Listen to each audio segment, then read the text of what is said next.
I get asked this question a lot by students. How do I present my logo design work to clients or in portfolios? I wanted to create a template that can guide you step by step through this process. You can find the files for this template in a downloadable zip file at the beginning of the course. First off, there's the template. I crafted this to have several different layout options for various presentations. This has pages for presenting color palettes, logo variations, the grid, typography usage, and more.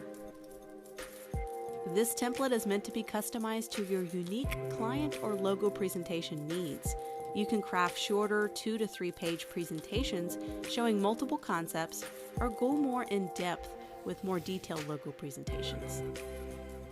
In the folder, you can find a sample PDF of one I put together for a logo design for a museum that shows it in action. If you open up the Adobe Illustrator template file, you'll notice you have multiple layout options for certain pages.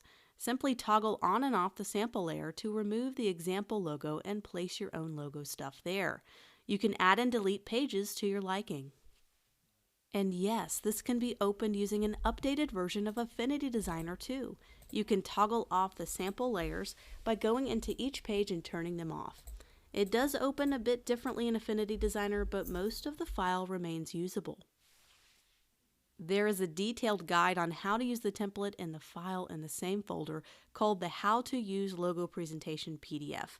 This file gives you tons of great tips and tricks for crafting professional logo design presentations. There are tips on how to export and send the presentation to the client, how to handle multiple concepts, presenting your work that uses golden ratio or grids, how to present color, differences between a logo presentation and branding guidelines, and more. Definitely worth the read.